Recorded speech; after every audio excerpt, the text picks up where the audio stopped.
Beautiful peoples की हाल चाल and I पे guys doing absolutely fine and हम लोग प्लान करने वाले हैं ट्यूसडे मार्केट का, दैट इज़ 4 नवंबर, राइट। पहले हम लोग मंडे मार्केट का बात कर लेते हैं। आज के मार्केट में क्या हुआ है। बेसिकली मार्केट जैसे ही खुली, अगर आप ध्यान दोगे तो एक सेलिंग टाइप ऑफ कैंडल बना। उसके बाद क्या हुआ, बॉटम बनाया, मतलब बॉटम के पास टैप किया और उसका अपसाइड मूव मिला, फिर एक retracement and then boom, right. तो आपको इस तरह का कुछ प्राइस एक्शन देखने मिला। बहुत लोग ने आज ट्रेड लिया होगा, बहुत लोग ने नहीं लिया होगा, बहुत लोग ने लॉस बुक किया होगा, राइट। बट इफ़ आपको याद हो, मैंने आपको क्या बोला था, मेरा प्लान ऑफ एक्शन क्या था। मैंने आपको बोला था there is a resistance retracement in the market and then it will move up, right. मैंने आपको क्या बोला था कि मैं अभी के लिए थोड़ा सा नेगेटिव सोच रहा, ये जोन या तो ये जोन मैक्स होगा मेरा, सॉरी एक सेकेंड, मैंने क्या बोला था, ये ब्लू लाइन मेरा मैक्स होगा।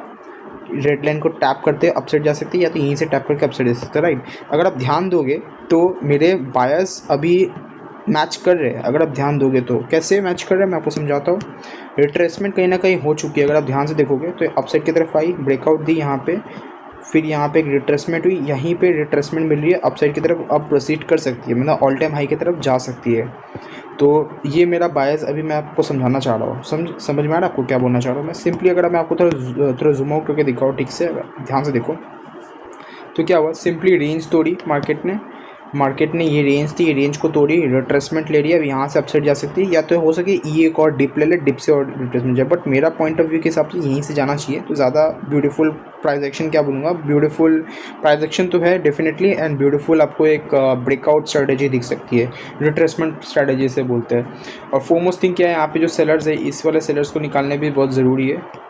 तो ये सेलर निकलेंगे तो उसके बाद अपसाइड की तरफ हम लोग प्रोसीड कर पाएंगे, बट नहीं कर पाएंगे, ठीक है। और 15 मिनट टाइम फ्रेम में आके ट्यूसडे मार्केट का प्लान कर लेते हैं, दैट इज़ एक्सपायरी का एकदम क्रिस्पी ट्रेड देखते हैं हम लोग। फर्स्ट ऑफ ऑल आपको एक पता होगा, मैंने लिक्विडिटी लाइन मार्क किया था, अभी भी ये मिटिगेट नहीं हुआ है, तो हम लोग इसको अभी भी रखेंगे, ठीक है।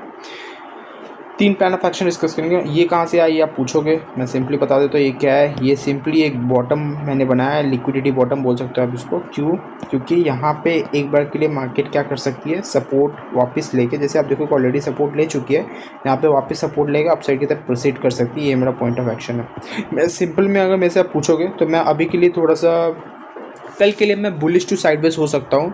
बेरिश में कब होऊंगा, बेरिश तब होऊंगा जब ये जब बॉटम टूटेगा, राइट। ये जब बॉटम टूटेगा तो मैं ये जोन तक के लिए बेरिश होऊंगा, मतलब ये पूरा एक जोन जो मैंने आपको बता रहा हूँ, ये पूरा एक जोन के लिए मैं बेरिश हूँ, उसके नीचे मैं बेरिश नहीं हूँ। अगर मान लीजिए उसके नीचे टूटता है तो that will be against our strategies, तो हम लोग को ऑब्जर्वेशन पे ध्यान देना पड़ेगा, राइट। सेकेंडली पहले बात कर लेते हैं, इफ़ मार्केट फ्लैट खुल के डाउन साइड की तरफ जाती है, मार्केट फ्लैट खुलते नीचे की तरफ जाती है, मैंने आपको बोला, मैं ये क्या हो गया, जस्ट अ सेकेंड, फ्लैट खुल के अगर, क्या हो रहा है यार समझ ही नहीं आ रहा, एनीवे हाँ, सो सॉरी गाइस, या फ्लैट खुल के अगर मार्केट डाउन साइड की तरफ जाती है, यहाँ से सपोर्ट लेगी, तो मैं अपसाइड के लिए ज़रूर प्लान करूँगा। SM50 लग के आएगी, यहाँ से अगर प्राइस एक्शन ब्रेक होती है, लिक्विडिटी तो लेगी। सेकेंडली हम लोग कहाँ टारगेट कर सकते हैं, ये सेलर को पहले टारगेट कर सकते हैं। सेकेंडली एंड अल्टीमेट टारगेट हमारा ये जोन होना चाहिए, ठीक है, जो अल्टीमेट सेलिंग जोन है, ठीक है। तो मैं इतना बड़ा रेंज ले सकता हूँ। एक्सपायरी है तो कल एक चीज़ मैं आपको क्लियर बता देता हूँ कि क्वांटिटीज़ आप कम ले सकते हो, कोई दिक्कत नहीं है। अगर आप ज़्यादा भी ले रहे हो, फॉर एग्जांपल आपने यहाँ पे ट्रेड एक्टिव किया, जैसे मान लीजिए बॉटम बनाया, फ्लैट खुलते अपसाइड की तरफ गया, इसको ब्रेकआउट किया, SMA50 तो लग के आ ही जाएगी, उसको भी तोड़ दे रहा है, प्राइस एक्शन बनता है, आपको प्रीमियम के चार्ट में कुछ ब्रेकआउट दिखती है रेंज का, आप ट्रेड एक्टिव करते हो, तो आप इनिशियली जो आपको मान लीजिए फर्स्ट टारगेट मेरा ये है, जैसे मैंने आपको बताया, फर्स्ट टारगेट के पास अगर प्राइस एक्शन बनती है, कोई हर्डल्टी नहीं मिलती है, स्मूथ प्राइस एक्शन दिखती है, या फिर रेंज बना के फिट टूटती है, तो मैं क्या करता हूँ, वहाँ पे अपना क्वांटिटी 50% कट करके या 60% कट कर दूँगा, depend upon my risk management. मैं ट्रेड लेते रहूँगा, मैं ट्रेड करने की कोशिश करूँगा, क्योंकि कल एक्सपायरी है। कल आप ट्रेडिंग पे जाओगे तो आप ज़्यादा प्रॉफिट जनरेट कर पाओगे, बिकॉज आप एक लॉट मतलब 10 लॉट लिए, 9 लॉट निकाल दिए, एक लॉट के साथ ट्रेल कर रहे हो, लंबा ट्रेल करने को सोच रहे हो, तो आप बड़े प्रॉफिट्स मैक्सिमाइज़ कर सकते हो, ये चीज़ ध्यान रखिएगा। सेकेंडली, मार्केट फ्लैट खुलने के बाद अगर अपसाइड की तरफ जाती है, एक बार के लिए ये जोन बहुत इंपॉर्टेंट रहेगी। अगर ये जोन से कुछ प्राइस एक्शन बनती है अपसाइड के लिए, तो मैं डेफिनेटली अपसाइड के लिए जाऊँगा। मैंने इनिशियली बोला फर्स्ट टारगेट ये, सेकंड ये में रहेगा, मैंने आपको बता चुका है। एंड इफ़ मार्केट अपसाइड की तरफ खुल के प्राइस एक्शन नहीं बनाती, यहीं पे रेंज कर लेती है, तो रेंज ब्रेकआउट पे भी मैं देख सकता हूँ, या फिर एक simple head and shoulder type pattern कुछ बन जाता है इस तरह का रेंज बना के, तो इस तरह का टूटता है, इतना बड़ा होता नहीं है जनरली, छोटा सा अगर बन गया इस तरह का कुछ रेंज बन गया, तो मैं ट्रेड ले सकता हूँ। बाकी क्लीन प्राइस एक्शन दिखने मिला तो मज़ा ज़्यादा आएगा, क्योंकि इसका हाई टूटते प्रीमियम्स भी एकदम बूस्ट करते रहेगा। ATMs अच्छा बूस्ट करेगा, right. Secondly, if market gap up खुलती है, गैप अप कहाँ खुलती है, गैप अप बहुत इंटरेस्टिंग हो जाएंगी। फॉर एग्जांपल मैं अभी के लिए एक बार बता दे रहा हूँ, ये एक रेंज है जो मैंने आपको बोला था ऑलरेडी।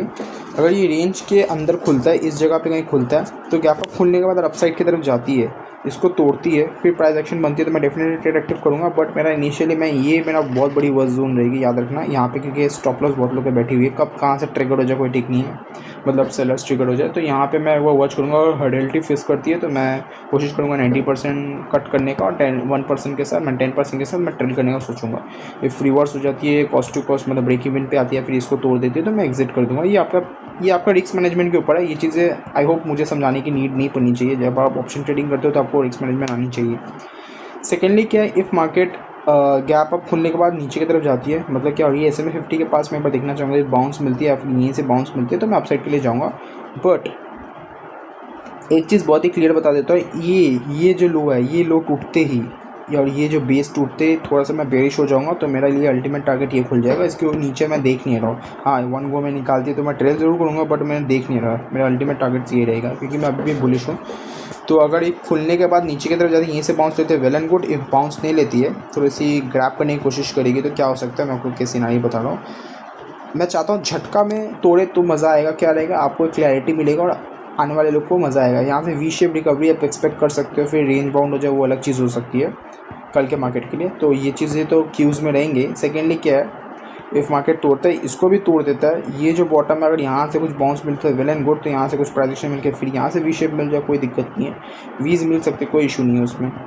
एंड सेकेंडली, अगर आज भी आप देखोगे तो मैं आपको एक चीज़ समझाने का ट्राई करता हूँ। ये देखो, मार्केट जैसे ही खुला, पहले बॉटम बनाया, राइट। पहले मार्केट क्या किया, पहले बॉटम बनाया, फिर यहीं से एक दो कैंडल में हाई टच कर दिया, फिर एक रिट्रेसमेंट लिया, इस जगह पे कहीं बेस बनाया, फिर ये रेंज में रह गया, राइट। एक छोटा सा वी दिख रहा है मुझे, बट ये छोटी, बहुत छोटी सी एक रेंज ही भी समझ लो, तरह का मार्केट रेंज में थी। सी साइड में थोड़ी पैसा बनी स्टार्टिंग में, उसके बाद बिल्कुल नहीं बनी है मार्केट में, बिकॉज अनस्ट्रक्चर्ड थी। बैंक निफ्टी आज ज़्यादा अच्छा दी है मोमेंटम, ठीक है। एनीवे, हम लोग निफ्टी का बात करें। इफ़ मान लीजिए गैप डाउन खुलता है मार्केट, ये थोड़ी मज़ा आ जाएगी। गैप अप का मैंने बता दिया आपको, सिंपली मैंने क्या बोला था आपको, गैप अप का बोल दिया था, ये जोन के नीचे अगर गैप अप खुलती है, अपसाइड की तरफ जाती है, प्राइस एक्शन मिलती है, अपसाइड के लिए मैं जाऊँगा। इफ़ गैप अप खुलने के बाद नीचे की तरफ जाती है और ये SMA 50 के ऊपर कुछ बाउंस लेके फिर अपसाइड की तरफ वी शेप के लिए मैं डेफिनेटली यूज़ में करूँगा। इसको एक झटका में तोड़ के अगर इधर से जाती है तो बढ़िया। बट अगर मैं एक और चीज़ बता देता हूँ, इफ़ गैप अप खुलने के बाद ये रेंज कुछ इस तरह के रैंडम रेंजेस बना रही है, तो आप वेट कर लेना सेकेंड हाफ के लिए, जिस साइड भी तोड़ेगी मज़ा आ जाएगा, क्योंकि वो लास्ट मोमेंट में भी ट्रेड बहुत अच्छा बनती है, राइट। इफ़ गैप डाउन खुलती है मार्केट, गैप डाउन कहाँ खुलती है वो थोड़ी इंटरेस्टिंग हो जाएगी। इफ़ मार्केट में गैप डाउन ज़्यादा बड़ा नहीं सोच रहा हूँ मैं, एक बार के लिए ये जोन तक सोच रहा हूँ, या ये जोन, ये पूरा एक जोन पकड़ लो, मैं इस जोन के पास सोच रहा हूँ। इफ़ मार्केट इस कहीं पे खुलती है, खुलने के बाद आप साइड की तरफ जाती है, ये जो रहेगा, ये जो सपोर्ट मैंने मार्क किया है, माइनर से सपोर्ट बोलो इसको, अब ये रिएक्शन जोन बोलो बेस्ट। ये रिएक्शन जोन के पास अगर प्राइस एक्शन बनते, डेफिनेटली अपसाइड के लिए ट्रेड बनेगी। कब बनेगी, तब जब इसको तोड़ा जाएगा, नहीं तो मैं ट्रेड नहीं लूँगा। क्यों नहीं लूँगा, क्योंकि यहाँ पे रेंज बनाने का प्रोबेबिलिटी हाई हो जाती है, ठीक है। तो थोड़ी सी आपको वेट करनी पड़ेगी। अगर गैप डाउन खोलती है तो यहाँ से प्राइस एक्शन बनती है, तो आप लीजिए लिक्विडिटी के ऊपर, लिक्विडिटी भी ये भी एक हेडल्टी रहेगा, तो पिवट पॉइंट यूज़ करके आप टारगेट सेट कर सकते हो, और इनिशियली टारगेट ये रख सकते हो, फिर अल्टीमेट ये रख सकते हो। बट एक और चीज़ बता दे रहा हूँ, इफ़ मान लो गैप डाउन खुलने के बाद हर्डल्टी फेस होती है SMA 50 के पास, यहाँ से कुछ प्राइस एक्शन बन के नीचे की तरफ जाती है, तो चीज़ें थोड़ी अलग हो सकती है। तब आप नीचे की तरफ थोड़ी सी स्कैल्प कर सकते हो रेंज के लिए, क्योंकि क्या रहेगा, पॉइंट ऑफ व्यू यहीं पे रेंज नहीं रह सकती है मार्केट। फिर सेकेंड हाफ में अगर टूटे तो अलग बात है, ठीक है।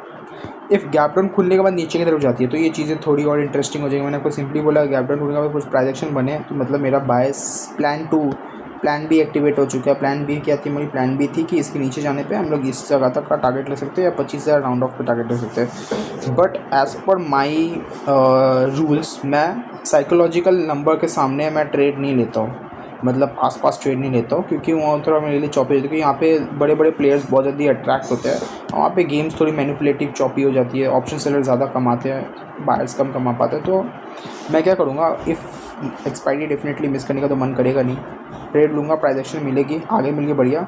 यही कहीं आसपास में कहीं स्क्वायर ऑफ करूँगा, या 25,000 के राउंड ऑफ पे अगर वन गो में गया, वरना अगर रेंज बहुत टाइम बिता रही है, धीरे धीरे जा रही है, विक्स भी कुछ सपोर्ट नहीं कर, तो मैं सिंपली स्क्वायर करूँगा। मैं चाहता हूँ जो सेलिंग है बहुत क्विक का है, तो उसमें पैसा बनेगी। बट वो अगर इस तरह का मूव करेगा ना, तो आपको डर भी बैठा रहेगा वन स्पाइक में, छोटा सा कैंडल भी, क्योंकि एक्सपायरी एक चीज़ समझो, अगर मान लो होल्ले होल्ले नीचे जाती है, क्योंकि सेलिंग जब भी आती है ना बहुत स्पीड में आती है, होल्ले होल्ले नहीं जाती है। होल्ले होल्ले अगर गई तो मतलब समझ लो कि वो तो थोड़ा ट्रैपी सिचुएशन है, कि एक बड़ा कैंडल आपका प्रीमियम को 50% डीके कर देगा, फिर नीचे जाएगा, फिर डीके कर देगा। तो ये चीज़ मुझे नहीं चाहिए। तो अगर मतलब प्राइस बेंडिंग के साथ एक मुझे मोमेंटम मिलता है, तो मोमेंटम में हाथ सब करना पसंद करूँगा, वरना मैं इग्नोर ही करूँगा कि रेंज पे कहीं रेंज रह सकता है, राइट।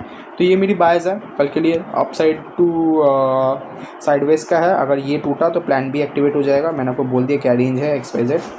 चलो गाइस, तब तक के लिए take care, bye bye, and hope कल का एक्सपायरी सबका अच्छा जाए। Bye bye.